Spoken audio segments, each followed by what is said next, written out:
Hello students, मैं S के Chaudhary PC study point पर एक बार फिर से आपका बहुत बहुत स्वागत करता हूं। क्लास 12 की केमिस्ट्री में अपन पिछले वीडियो में अल्कोहल के बारे में स्टडी कर रहे थे, जिसमें हमने देखा था अल्कोहल में विभेद, प्राइमरी, सेकेंडरी और टर्सरी अल्कोहल में क्या क्या डिफरेंट होते हैं, क्या क्या अंतर होते हैं। उसके बाद में आगे जो मिथाइल अल्कोहल और इथाइल अल्कोहल है उसके बारे में इस बार अपने सिलेबस में से हटाया हुआ है। तो उसके बाद में अगला टॉपिक आज मैं आपके लिए लेकर के आया हूं, फिनोल। जी हाँ, आज अपन नया कंपाउंड चैप्टर तो वही है, उसी चैप्टर में अपने को एक अल्कोहल कंपाउंड पढ़ना है, एक फिनोल और एक ईथर। तो जो अगला कंपाउंड है फिनोल, उसके बारे में आज अपन चर्चा करेंगे। तो चलिए फ्रेंड्स, शुरू करते हैं आज का वीडियो। तो फिनोल के बारे में सबसे पहले अपन ये देखते हैं कि फिनोल कंपाउंड होता क्या है। देखिए फिनोल क्या होता है। जैसे अपन ने अल्कोहल के बारे में ये पढ़ा था कि किसी हाइड्रोकार्बन, जैसे ये कोई हाइड्रोकार्बन है मीथेन, ये अगर हाइड्रोकार्बन के एक हाइड्रोजन एटम को, यहां से एक हाइड्रोजन को उठा दिया मैंने, किसी हाइड्रोक्सी समूह के द्वारा, हाइड्रोजन की जगह क्या जोड़ना है, हाइड्रोक्सी समूह, तो ये अपना बनता है अल्कोहल। हाइड्रोकार्बन के एक हाइड्रोजन को रिप्लेस करना होता है हाइड्रोक्सी समूह के द्वारा, तो अपने पास में निर्माण होता है अल्कोहल का। ठीक उसी प्रकार से किसी एरोमेटिक हाइड्रोकार्बन, जैसे बेंजीन एरोमेटिक हाइड्रोकार्बन है, इसके एक या एक से अधिक हाइड्रोजन परमाणुओं को यदि अपन हाइड्रोक्सी समूह के द्वारा रिप्लेस कर दें, फॉर एग्जांपल यहां से एक हाइड्रोजन को उठा करके और मैं हाइड्रोक्सी समूह ऐड कर देता हूं, तो ये फिनोल कंपाउंड बन गया। इसी को कहते हैं फिनोल। या जैसे मान लीजिए ये कोई कंपाउंड है, बेंजीन पर CH3 जुड़ा हुआ है, यानी टोलुइन, इसको सामान्य भाषा में टोलुइन के नाम से जानते हैं। इसके मैंने जैसे यहां से एक हाइड्रोजन या यहां से एक हाइड्रोजन को उठा करके और OH ऐड कर दिया, ये फिनोल है। आप चाहे तो दो OH, एक OH यहां लगा दिया मैंने, एक यहां पर O लगा दिया, वो भी फिनोल ही होगा। अर्थात किसी एरोमेटिक हाइड्रोकार्बन के एक या एक से अधिक हाइड्रोजन परमाणुओं को यदि हाइड्रोक्सी समूह के द्वारा प्रतिस्थापित कर दिया जाए तो फिनोल का निर्माण होता है। इनका वर्गीकरण ठीक अल्कोहल की भांति होता है, हाइड्रोक्सी समूहों की संख्या के आधार पर। यदि इनमें एक हाइड्रोक्सी समूह होता है, जैसे एक हाइड्रोक्सी समूह है, तो उसको अपन मोनोहाइड्रिक फिनोल कहेंगे। एक हाइड्रोक्सी समूह वाले को मोनोहाइड्रिक फिनोल। यदि हाइड्रोक्सी ग्रुप दो हाइड्रोक्सी ग्रुप अगर अटैच है तो उसको अपन कहेंगे डाईहाइड्रिक फिनोल। ये डाईहाइड्रिक फिनोल होगा, ये दोनों मोनोहाइड्रिक फिनोल है। यानी हाइड्रोक्सी समूह के नंबर के बेस पर अपन इसको डिवाइड करेंगे, मोनोहाइड्रिक, डाईहाइड्रिक, ट्राईहाइड्रिक, टेट्राहाइड्रिक फिनोल, इस तरह से अपन इसको डिवाइड कर सकते हैं। उसके बाद में अपन पढ़ते हैं इसका नोमेनकल्चर, यानी इसका नामकरण।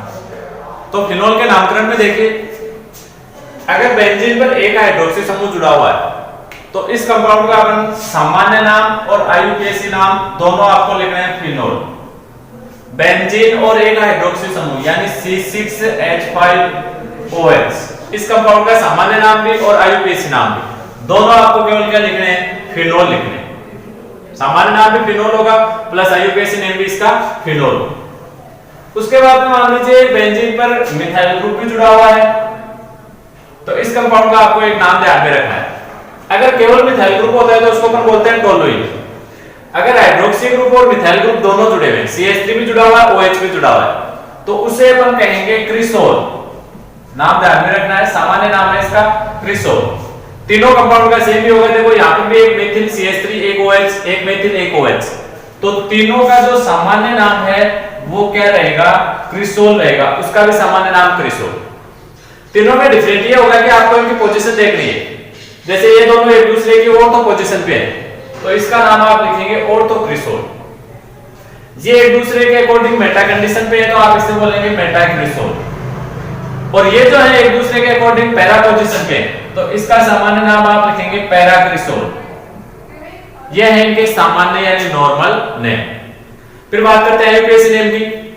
IUPAC नेम में ये अपना मेन क्रियात्मक समूह ये होता है, तो आप यहां से नंबरिंग करेंगे 1 2 3 4 5 6, यहां से करनी है 1 2 3 1 2 3 4 5 6, इस तरह से करनी है।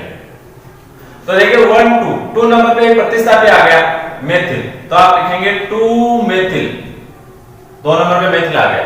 फिर उसके बाद में बाकी का जो कंपाउंड बच गया बेंजीन और उस पर एक OH, उसका नाम अभी भी फिनोल ही रहेगा। IUPAC में उसका नाम फिनोल अनुमत है, ध्यान रखना है।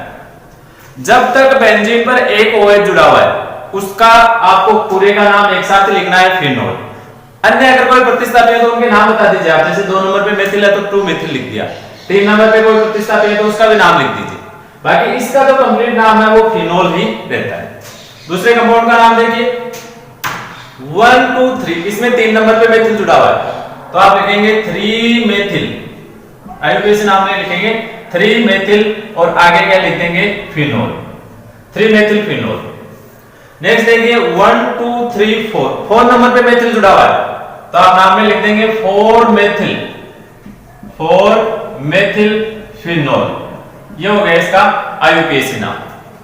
सामान्य नाम वो आपको ध्यान में रखना है क्रिसोल, ऑर्थो कंडीशन पे है तो ऑर्थो क्रिसोल, मेटा पे है तो मेटा क्रिसोल और पैरा पोजीशन पे है तो उसको आप बोल देंगे पैरा क्रिसोल। उसके बाद में अगर बेंजीन पर OH एक की बजाय अगर 2 आ जाए उस कंडीशन में आपको देखिए नाम किस प्रकार से लिखना है। उसके बाद में नेक्स्ट देखिए बेंजीन पर मैंने 2 हाइड्रोक्सी ग्रुप जोड़ दिए, एक इसका भी आपको सामान्य नाम ध्यान में रखना है। अगर 2 हाइड्रोक्सी ग्रुप 2 OH जुड़े हुए हैं ऑर्थो पोजीशन पे तो उस यौगिक का सामान्य नाम होता है केटेकोल, ध्यान में रखना है केटेकोल। अगर दोनों OH 1 3 यानी मेटा कंडीशन पे है तो रिसोर्सिनोल, मेटा कंडीशन पे होता है तो उसको अपन बोलेंगे रिसोर्सिनोल।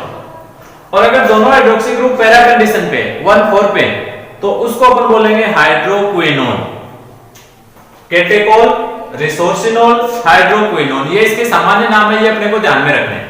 या इसको अपन क्विनोन की बजाय इसको एक क्विनोल नाम से भी जानते हैं, इसका दूसरा नाम है क्विनोल। फिर उसके बाद में देखेंगे आईयूपीएसी ने, जब तक बेंजीन पर एक हाइड्रोक्सी ग्रुप होता है तो उसका आईयूपीएसी नाम होता है फिनोल।